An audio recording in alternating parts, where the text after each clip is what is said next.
Good afternoon, everyone, and welcome to the next session of the self-care series. So my name is Taylor. I'm the Student Enrichment Officer here at MGSE. I'd like to start by acknowledging the traditional owners of the lands in which we all live and pay my respects to elders past, present and emerging. Thank you all for coming along, and welcome back to anyone who has been to a previous session. If you've missed any sessions, they are available to watch on the MGSC YouTube channel, and this session will also be available to watch on the YouTube channel as well. So today's session is all about the 4 factors of connectedness, and our wonderful guest speakers are Associate Professor Terry Bowles from the University of Melbourne and Associate Professor Janet Scull from Monash University. So before I hand over to Terry and Janet, if everyone could kindly make sure their microphones are mute throughout the presentation. If you do have any questions, because there's a smaller group today, please feel free to write your question in the chat function, and I'll be able to kindly interrupt Janet and Terry and relay that question to them, and we can use that as a great opportunity to discuss your questions.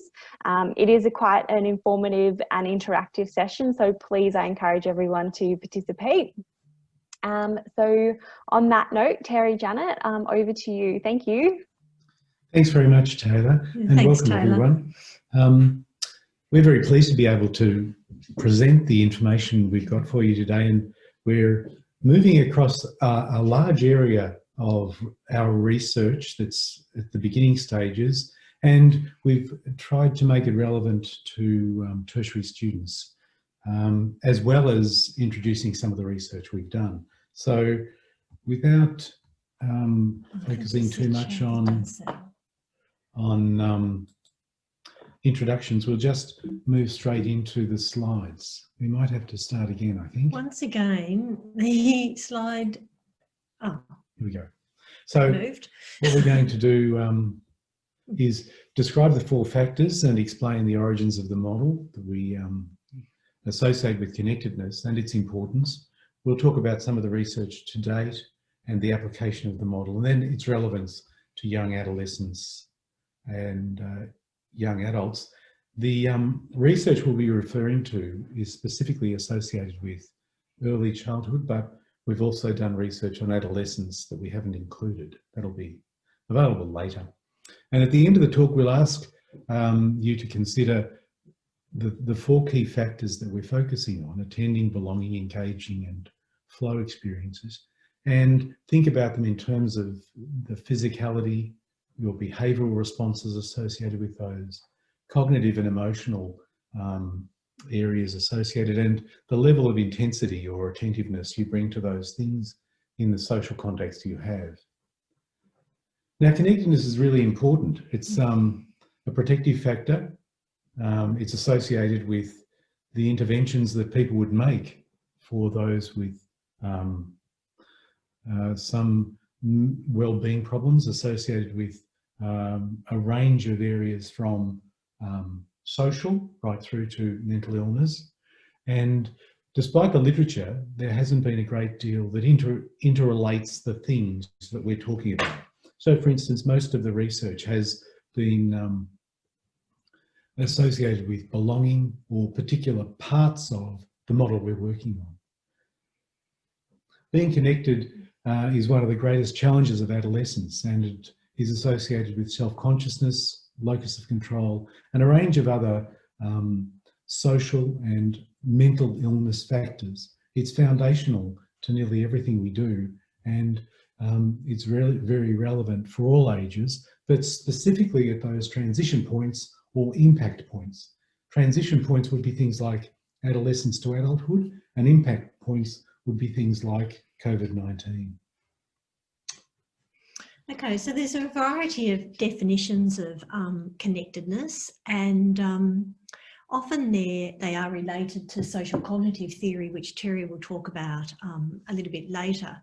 But being connected is about belonging, it's about social relationships, it's about how children feel personally accepted, respected and included and supported by others. And a lot of our work, both Terry and I work in education, so we really are interested in how children feel accepted and accepted in the school environment. And it's also, you know, in terms of the Wingspread Declaration, the belief by students themselves that adults in the school care about them as well as their learning and about themselves as individuals. So we look at connectedness really in both of our work largely from a lens of school connectedness and children being accepted and a feeling of belonging and of themselves at school in that context. Now, that's a very good foundation for social cognitive theory because it encompasses personal, environmental and behavioural factors relevant to one's perception of themselves in their environment, regardless of how isolated you might be, whether you're working in the Antarctic or you're in isolation in Melbourne or you're working in New York where there's an abundance of people. You can still feel connected or disconnected to a varying degree, and the theory of social cognitive theory, or the theory, social cognitive theory, attends to our affective, our cognitive, and our behaviours and how those are explained by the level of connectedness we hold with others. There are many unifactual constructs. So people, as I said before, have been focusing on belonging as we have, but they also look at it in the context of adaptive relationships, the relationships that we have that bring us on, the social rules we have culturally and socially, and it even goes to the point of social and power relations, such as in the workplace or in politics. So the level of varying degrees of overlapping constructs is high, and these we sought to really sort out in a way in the first research we undertook based on some of the key documents such as the Wingspread article there. We went to the literature and asked what's convergent about all of these explanations about connectedness? What are some of the consistent factors? What's valid and plausible in terms of generating some sense of a sequence of factors, and how might they be defined? Are they separate enough to have individual definitions? The paper that underpins this work is noted there, and we were quite successful in doing so, and we'll take you into this research a little bit now. But the point is, again, there's a vast array of terms and definitions of what people use, and we sought to find the key ones that we could use as umbrellas to define the others. Okay, so the research process was really largely document analysis, if you wanted to put it into sort of a framework or a paradigm that we used. We did search and do a systematic review of a large amount of literature to look for the four factors that are or factors or terms that are used to define connectedness, well-being, engagement.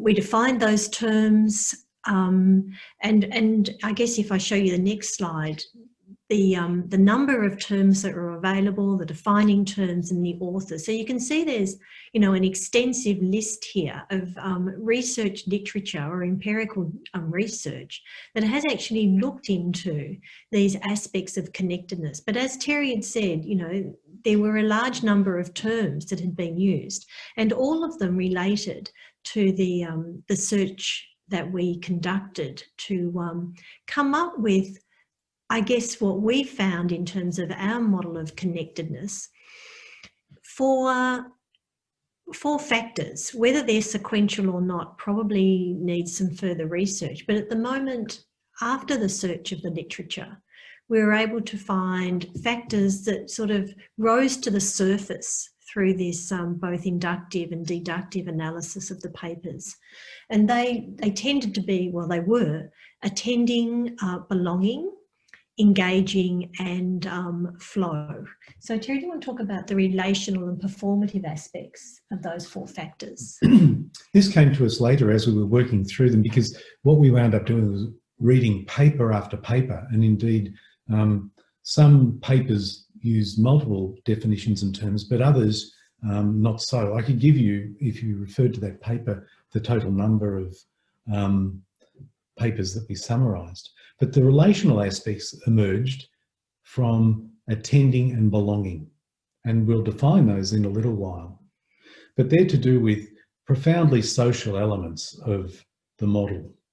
Once you get comfortable, regardless of where you are, whether you're in the family or you're at a birthday party or whether you're at work, once you've greeted people and made people feel sufficiently comfortable by attending and belonging to their needs, you can then go and do something.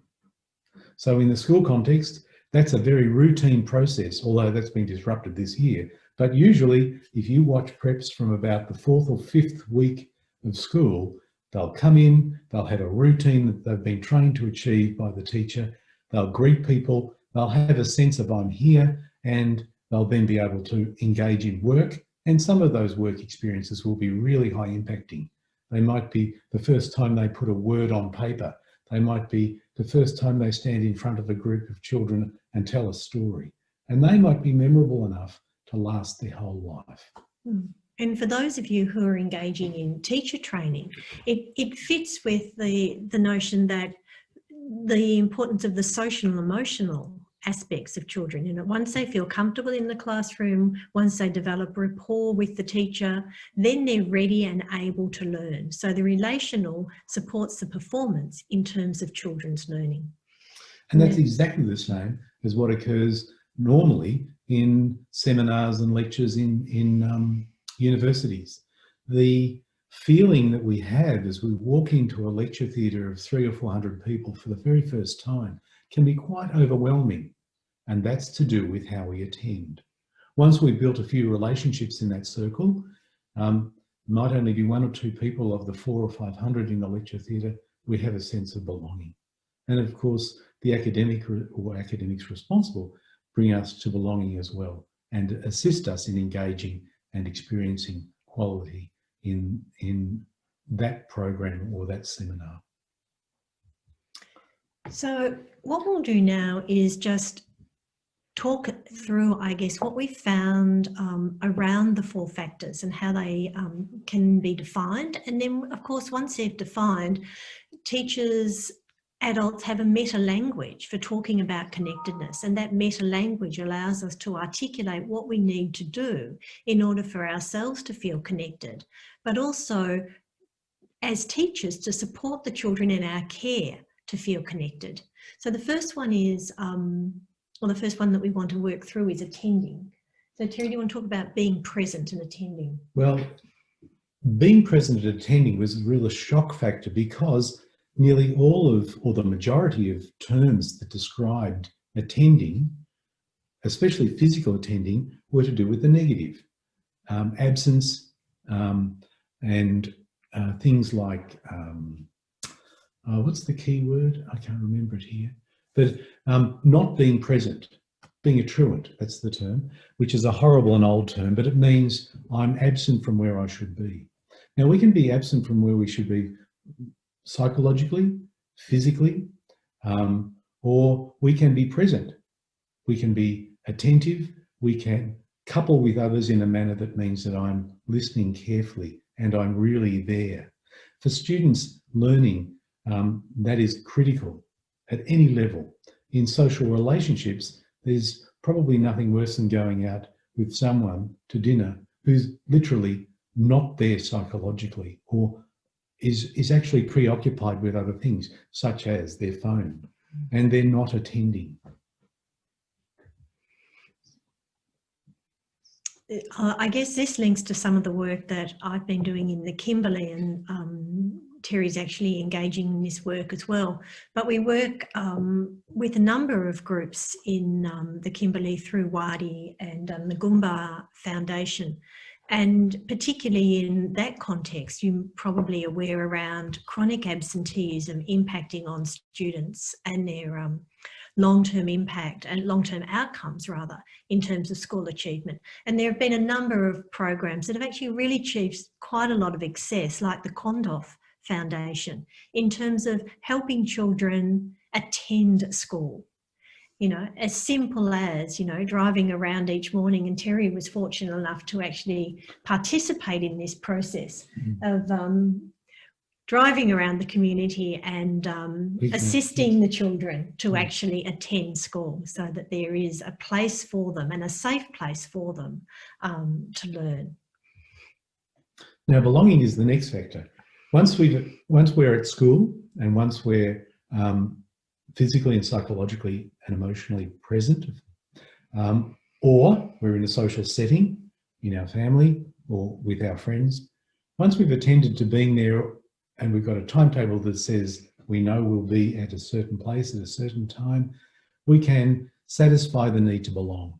That is, that this is not a hostile environment, that this is a safe place, that I can actually engage with others and be affirmed. I can be with. That's the critical point. And a lot of work at the moment is being done around belonging. But I guess what Terry and I have done with our work around connectedness is place belonging into a larger model around connectedness that has factors such as attending, to be there first, to belong, and actually to feel as though you are part of a group. And then that then facilitates the performative factors that Terry was talking about in terms of engaging. Now, engaging, of course, is where we feel comfortable enough to have a crack, to have a go, to make mistakes, to disclose those things that we would do in a relaxed environment. And for some children and for some adolescents and for some adults, we rarely fit into that environment. There's always some sort of disconnect that says, well, I would, but I'm not really comfortable. The degree to which I'm not comfortable in any learning environment or social context is the degree to which I'm not going to really fulfill the possibilities for myself or others in that environment. Engaging means that I'm actually really out there and trying to be with others in a way that produces something useful for myself and for others. And then engaging continues around motivation, that children can, through preparation and negotiation, actually support their learning. Unless children are engaged, it's very difficult to learn. So attending, being there, belonging, feeling comfortable, and then engaging in the process of learning, or engaging in a process that might be extracurricular or outside of school, that actually gives sense that the children a sense, or the students a sense of achievement, which links to the final factor that we identified.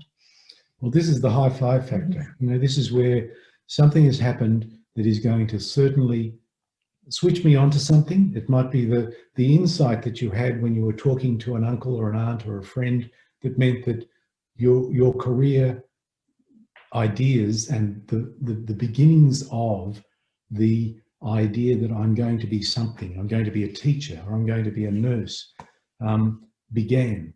And that little idea stays with you forever. Or it might be the basketball match that at 14 you won, and that idea stays with you forever. Of course, for tertiary students, graduation is a classic example, and there are other high points. Anniversaries, birthdays, weddings, the birth of children, they're all the standard ones that we all share, but as well as those high impact, commonly shared factors, there's a number that are mine only, and in the educational process, they are to be cherished. And of course, flow in social context is really important. If you're in if you're a member of a tennis club, and the flow experience could be winning a set, it could be winning a game, it could be winning, the finals, but it's the experience that provides sort of high immersion. It's a peak and rewarding challenge and achievement that keeps you coming back. that keeps you attending, allows for the belonging and engagement. But it's that sort of thing that says, okay, I'm going to keep doing this because I've actually had a positive experience.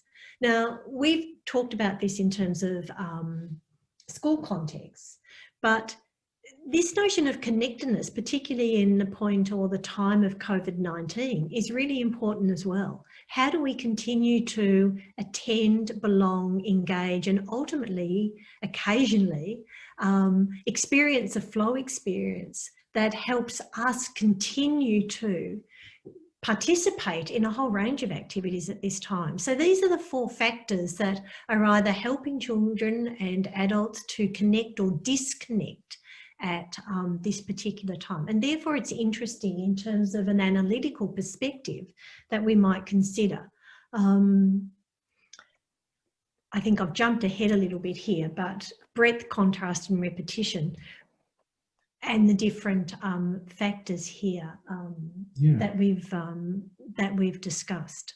We've actually got a question from someone in the audience. Great. I might just read that out if you don't mind me interrupting. So Roz has just sent in, so she is a graduate at the, I think it's Master of Applied Psychology, MAPP, and works with highly trained wellbeing dogs. We have experience building connections and belonging with uni students. I'm now developing primary school program for years 5 and 6 who are disengaged from school. So canine assisted coaching. The dogs and my PP focus help students build intrapersonal and interpersonal skills. We use some of Jane Dutton's, Marcia Ryan's work on high quality connections. Do you have any thoughts or tips? Well, it's great very question. strange I've done some research on the association people have with their dogs, and I can say to you that sometimes people feel more favourable towards their dogs than they do about their personal relations. I'm still at odds with my own conception of whether that's a good thing or a bad thing. I think it's better to be connected to a dog than nothing at all. I would hope that transfers into being able to relate to people and others. But, you know, dogs bring a huge amount of presence. They are there all the time, and they are totally non-judgmental in many senses if it's a dog you're commonly associated with. So the sense of attending and belonging is certainly there. And of course, the engagement is just the activities you do with the dog. Walking the dog, showing the dog off, you know, having other people pat the dog as you walk them around the block. They're the mirror image of many of the things that we would do with people. And high flow experiences, you know, just getting a dog is a flow experience for some people. The birth of puppies. All of these things are the mirror of what we would have with human relations as well as with animals. And it's not just dogs. I mean, horses are another great companion animal. And you need only trip into the farm to see how some animals are cared for by people, sheep and llamas. And, you know, I wouldn't suggest they're a proxy, but they can really help us better understand our relations with people. And I guess that's part of what the intervention program in the primary school is about. It's about helping students connect with other, in the first instance, probably their pet, and then how that then can transform into more engaging social relationships with others in the school context. But the children would also experience success with the animal that they're working with. And that experience of success is this notion of the tasks and the planning and the motivation, but also perhaps a peak experience. I mean, training an animal to actually achieve something and saying, you know, the animal and I are codependent here, we're working together, we're achieving something, could possibly lead into the flow experience. So it seems that the interactions or an intervention that involves pets or animals or comfort pets actually will allow the students to actually experience, I guess, all of these 4 factors they'll want to belong, they'll want to engage with the animal, and then their experiences with the animal could be quite positive in terms of helping them connect to school. I don't know what that is. Is that a pause stick? Oh, yeah. Very good. May I ask a quick question? Yeah. Okay. And thank you so much, Janet and Terry. This is so content rich and really helpful. I'll just explain briefly. We've done a lot of therapy work and a lot of training work, and it was going into the Royal Melbourne Hospital where it was the surgeons and the paramedics who would stop me and ask, can I pat the dog? Mm. And that got me really curious because I was studying the map at the same time. And so I'm really excited about the possibility of animals helping us to flourish. And because we know the stigma around the therapy, and it's for teacher wellbeing as well. So my thoughts are, and I hear what you say, Janet, about the coaching. My husband's a basketball coach, and that's why we've created a canine assisted coaching model. Mm. And we're working with School Focused Youth Service, and hopefully we'll be able to take it into schools and help students interact more intentionally with my dogs than their own dogs. Mm. So they're de-escalating, they're getting authentic feedback in the moment, and those skills will help them connect with others. How does that sound? I think it sounds really appealing. I mean, at each of the four, if you were interacting in your experience with that model, I think one occasion will build some sort of experience. Multiple occasions will build higher levels of experience and recurring behaviours that generate over time consistency and trust. And if you can articulate that and explain that that's what's happening, then it can be generalised to other relationships. Nice. Especially where you've got people that themselves are being trained, parents that maybe are unaware of some of the practices that haven't been helpful, but are trained themselves to then express those terms and become trusted figures in the eyes of that child. It's an interesting thing, but for some students, school provides the only trusted adults they have. And the whole 13-year experience might be just one point where one adult that's really significant does amazing things, and that's a flow experience. Yeah, I hear you. I've been working with Berry Street. So, and just with the dogs, they can smell cortisol. So the cortisol's coming down, the oxytocin's going up, as I understand it, and that's the magical effect. That's the psychological effect. Yeah. Yeah. Thank you. And of course, these factors, given the right circumstance and context, will bring about those things. You know. But you're right. Dogs and horses and various other animals are really helpful in bringing that about. But like human beings, you know, dogs can growl and they can make you feel uncomfortable. So the context and the process is really important. Yes. Thank you. Thank you very much. Okay. So just to reiterate, we ended up with a 4-factor model, and hopefully this has some sort of resonance both in terms of school context but also in terms of social context: attending, belonging, engaging and flow. In some ways they are sequential. You have to be there in order to belong, and as we said, there's social and emotional factors that then support the performative factors. But we're not necessarily saying that it is a linear process. Sometimes a flow experience, you know, an immediate flow experience early on might then consolidate, you know, attending. You know, I've had an immediate one flow experience, therefore that will then impact on my attendance, which becomes more regular. So we're not sure that it's necessarily linear, but it seems logical that in a number of cases it could be linear. But we're not saying that it may not work the other way. You know, a positive flow experience just once might then engender more regular attendance. So they seem sequential, but they may actually not necessarily be linear in that way. Okay, so... Well, we thought we'd introduce a discussion point, and if people are free to pass comment or chat, by all means. So in your own lives, do these factors influence you in groups you're moving away from or moving towards? And you might want to list some of the key personal and social influences assisting your shift to and or from connection. the headline act there, of course, would be COVID-19, but there are other things that you might want to work on to compensate for the effect of that negative. And can these be linked to the 4 factors of connectedness? So you're welcome to do that as we go through the next few slides, or we can talk about it now. It's up to you. Taylor, what do you think we should do? Look, if anyone would like to comment, please feel free to pop it in the chat, and I can relay that throughout.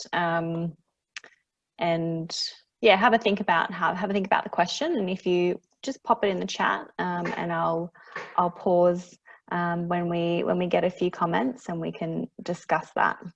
Thank you. Yeah, these are the things that make sort of online webinars a little bit more difficult, because often when we've workshop this in a face-to-face, people have been able to think about particular groups that they're part of.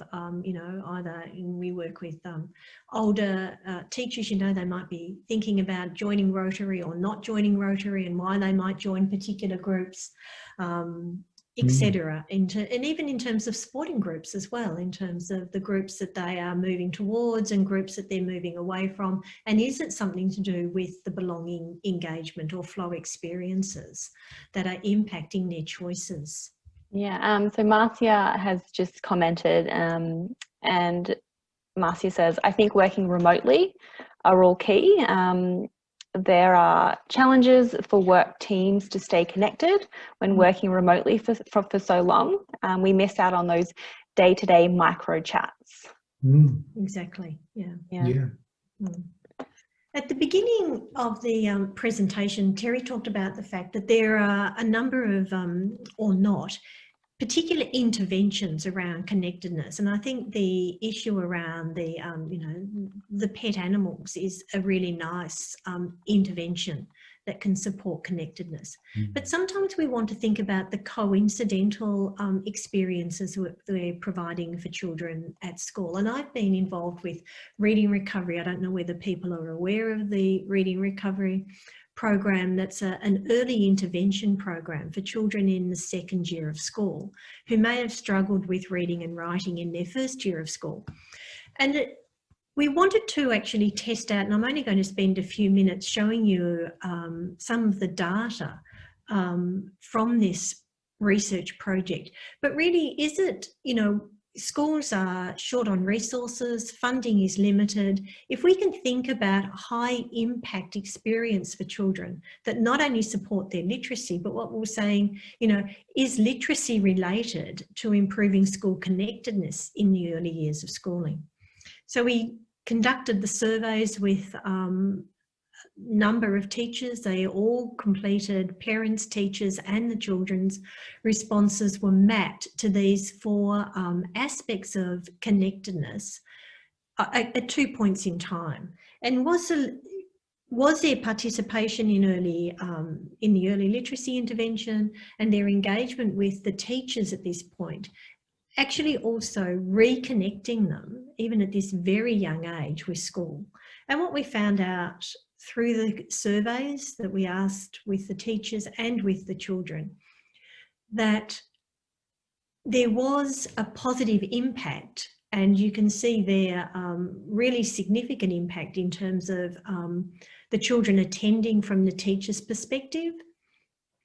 They found that they were more often at school and they had less reasons to be away from school, and started to become happier going to school. And that's really critical for young children. And I think at this point in COVID-19, in this particular week, a number of children are re-attending school. And I know a number of them are very happy to go back to school, but some of them have actually really enjoyed the time at home. And at this point, parents are also, I was talking with parents yesterday, one parent said, you know, she was delighted that her prep and year 2 children had been, you know, had returned to school. There was another parent who said, I'm really sad. I'm sad that my child has gone back to school. I enjoyed having her home with me. So it's interesting to think about attending. The reading recovery children were perceived to now belong and feel cared for at school, particularly in terms of the children. and they enjoyed spending time with people at school. So it's interesting to get perspectives around attending, belonging, and you can see also here engaging. Significant improvement in the children themselves feeling that they were able to engage. Now, part of this, of course, was the development of skills that allowed them to engage in what Terry described before as the performative aspects of reading and writing. They were able to get complex tasks done, and they then started to like working at school. And of course, quickly to interrupt you both, sorry. Irene's just left a really nice comment saying she's really enjoying the content, and she just finished work training session with a colleague and felt all 4 factors, and it left her feeling really energized, and she can see some overlap with the Gottman's work regarding the bids for connections and turning towards. Are you guys familiar with that? Yes. With Gottman's work? And the reverse of the 4 horsemen of the apocalypse, and, you know, yeah. Fantastic, thank you. Okay. And then the Reading Recovery Program just finally allowed children to have flow experiences. And you can see there both the child, the parent, the reading recovery teacher and classroom teachers, you know, significant evidence there of the children enjoying their work, feeling highly motivated at school and enjoying doing their best at school as well. So it's interesting to think about these factors of connectedness and how they apply across a range of different contexts to both support ourselves in terms of, as you've just described, you know, the personal experience, but as educators, and I guess we're talking to people largely from, you know, the Graduate School of Education, as teachers, these are really critical concepts to understand. And to understand how they're coincidental with other aspects of learning or how they might be targeted specifically in terms of intervention programs. So our reflections on the findings were that reading recovery did help in terms of children's learning, and there was a link between cognition and positive attitudes to school. And we can think about 2 positive outcomes from these programs. So they don't have to be done singularly, thinking about the multifactorial impact of some programs that we offer. And as you move into schools, you know, you're going to be evaluating programs and you want to think about, you know, where are we getting our biggest bang for our buck here, to be a little bit colloquial in terms of our expression. But these in the investments that schools make in children in early interventions, we really need to think about the multiple outcomes, and singularly focused programs are probably not the way to go in the future. How do we think about, or how do we manufacture programs that are actually going to support children on multiple levels of learning, social, emotional and cognitive, in terms of providing optimal opportunities for children in our classrooms. Can I just ask a sort of a question, just in terms of children currently, you know, moving back into the on-campus environment, say at primary schools. I have 2 primary age children, and it's an interesting time because I think for a lot of parents, this more recent experience has meant that numbers of parents have been more connected to their children's education than possibly they have ever been before. And you've had that sense of having to attend to your child's education, and then that sense of belonging and engaging within their learning. And it's great that the children are returning to on-campus learning, but you then have this sort of unfortunate disconnect where you've had that amazing build as a parent with your child's education, and then currently parents are not permitted on campus, so you've got this real sort of breaking of those amazing connections. And I think it's an interesting time whether schools are able to hang on to that connection that has been built between families and their children and their education, because I personally believe that, you know, that relationship for children's education, if you have parents and caregivers that are actively engaged, that strengthens that relationship for children. And you've got a really pivotal point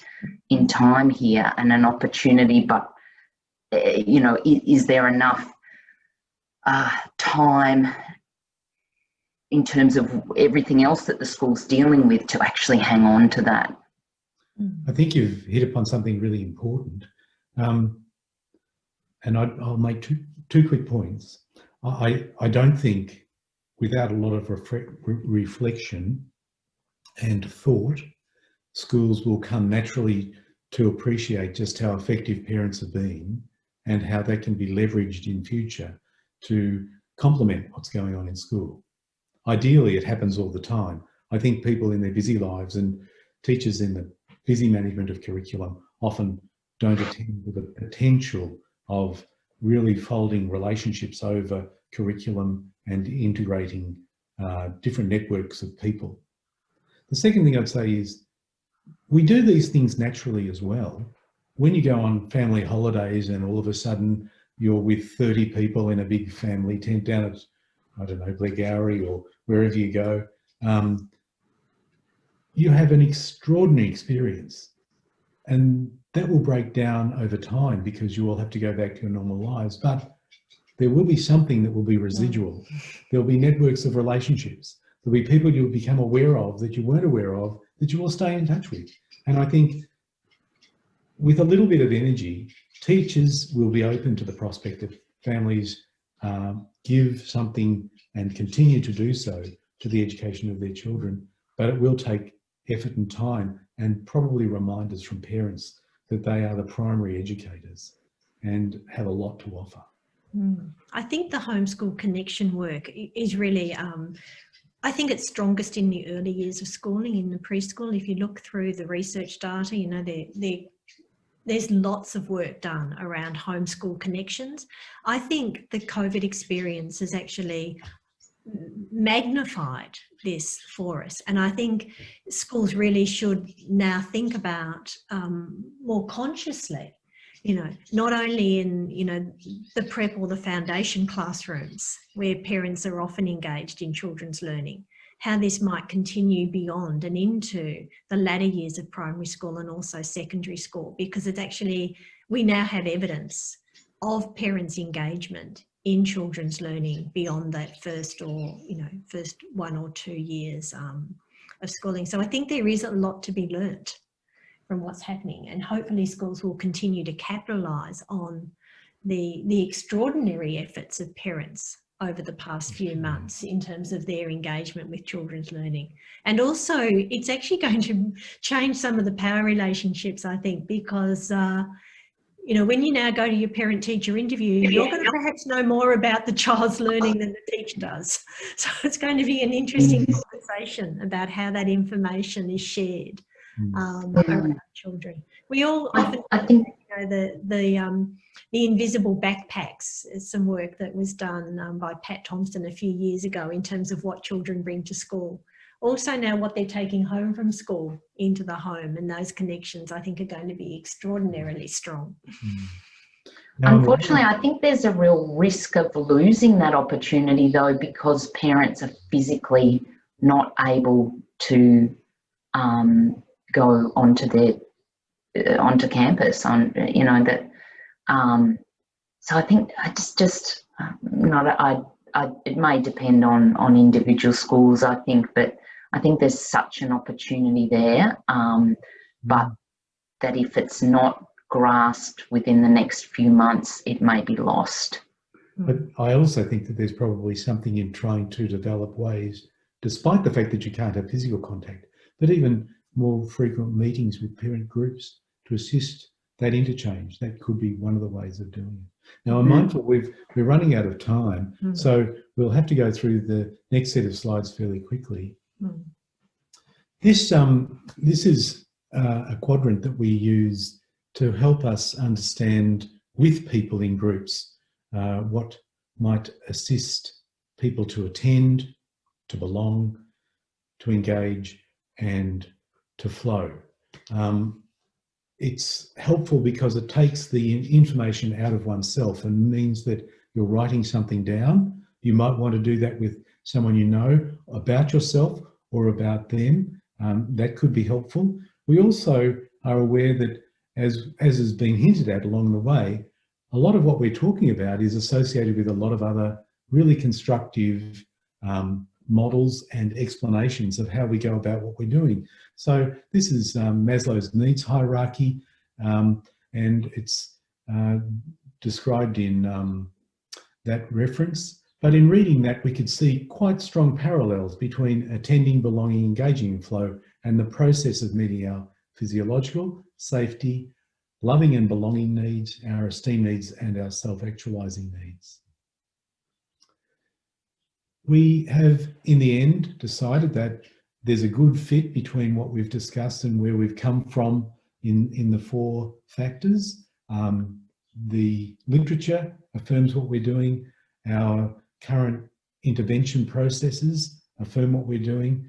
The research we're doing hasn't compromised that view. It's actually making affirming information about the model and validating it. And so we're quite confident that we can use these processes to assist in the practice of further research and in places like schools, general communication and relationships where people are considering how they're connecting with others. But of course, further research is always positive.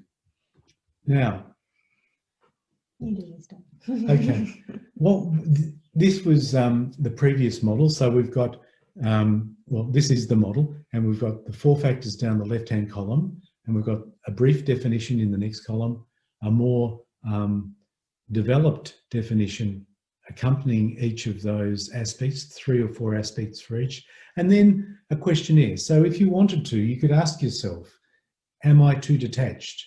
Do I feel bad in some company? And have I found a routine groove with others?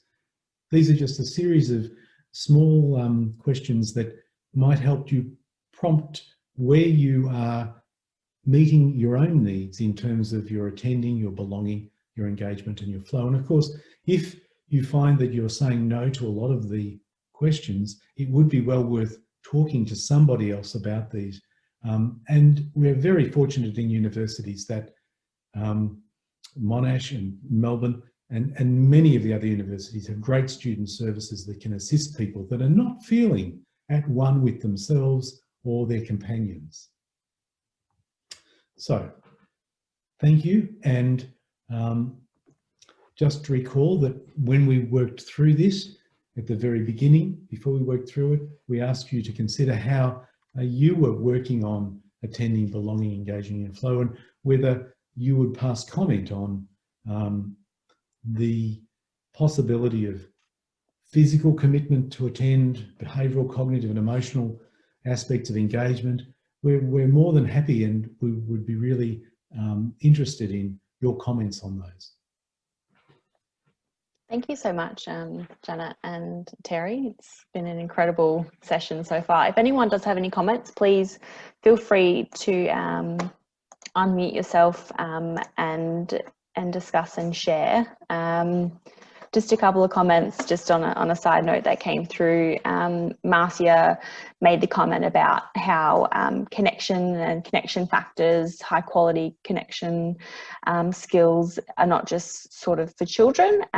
So Marcia works with education for adults in the workplace, and these are 4 key factors for building collaboration and trust in teams. And I think that's, yeah, definitely very relevant for these factors are relevant for everyone of any age. I think it's really interesting. And any relationship, you know, if you think about it, there's a lot to do with context and timing here, a bit as we were talking about with the dogs and other animals. But, you know, how we engage with people and the level of our fraternity or connection with them, whether friendship is as good as it's going to get with this relationship. So we attend and we belong, and there are those others that we literally will couple with or firm up very strong relationships and engage further and anticipate high impact flow experiences. So there's levels and there's context and individual factors that play a big part in this. Janet and Terry, it's Marcia here. Thank you for today's presentation. It's great. I've done, as part of I'm also a graduate of the Masters of Applied Positive Psychology of the MGSE. And so one of the things I looked at in my capstone was high quality connections in the workplace and 4 pathways there. And so this blends in very nicely with it. And I've noticed since working from home, and most of the people in my company are Australia-wide anyway, the sense of attending and it's been really difficult for people who are working from home, and just that sense of coming back to the bare basics of attending. It just sounds, I find it, they sound very simplistic things to do. Oh yes, I can attend, I can help you belong, I can help you engage, but they're just really challenging things for people to achieve. And attending, I've found, has come back to the basics of people really struggling to listen and be attentive when we're working virtually. So have you got any tips for that? Everything that sounds simple, but it's actually really challenging to continue to develop even as an adult. I think you've hit upon something really important, Marcia. And what I would say is, I don't know that I've got many tips other than to be attentive and to be quite scripted about it. And little things like how you encourage people not to play with their phones while they're on meetings and so on. That's really important. I think my own view would be that I would really like to live in a world where people did these things because they knew to do them. And I think some people are naturally disposed to be great listeners or to be really fraternal, and they want to give you a hug, although you can't do that now, but they would give you a hug every time they met you and wanted you to feel as if you belonged, or others who just always wanted, especially adolescents, who just always want to play table tennis with you, or they are just engagement focused, or play sport.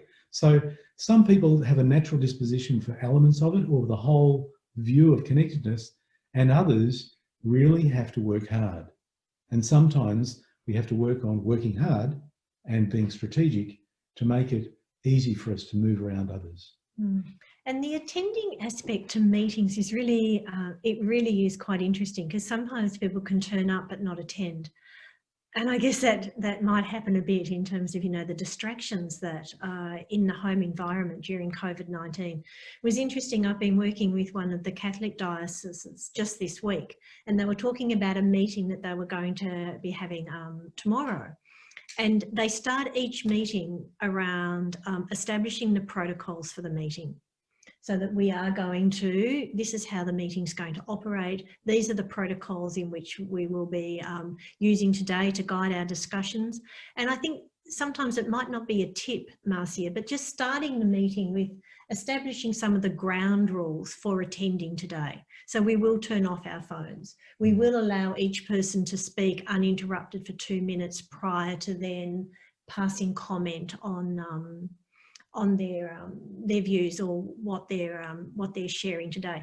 So I think some of the helping people attend could be around establishing the protocols for attending and what that means for how we might interact on each of these occasions. And we are now working, some of us more comfortably and others not as comfortably, on this online environment. And we've actually had to learn how to do that. We have actually had to learn how to attend in this context. And I think it's interesting that you're bringing the perspective of a workplace to this in terms of attending. So I think there are some really interesting parallels here. And sometimes, as you say, the simple things like attending and being can actually be the most challenging hurdle to overcome in the first instance.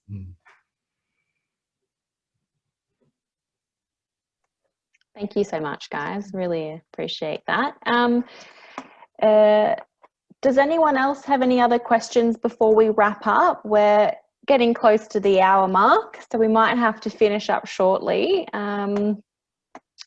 Sarah just made a comment. I'm a TAFE teacher, and we have had some real issues with adult attendance and withdrawals during this period of lockdown and COVID. It's not good. And Roz has talked about how she has worked with her walking the dog, doing yoga and Pilates to sort of take care of that physiological element, and then everything else sort of falls into place. It's a great comment and a piece of advice there from Roz. Thank you. So if no one else has any other questions for Janet and Terry, I might just quickly wrap up and say thank you everyone for coming along today. Janet, Terry, thank you so much. This has been an incredible presentation, I think, on personal levels, but also for anyone in the education industry. I think this is very important and very relatable, particularly in a COVID world. Thank you. Yeah, thank you very much to both of you. Thank you for inviting us, Taylor, and thank you to everyone who was here. Yeah, fantastic.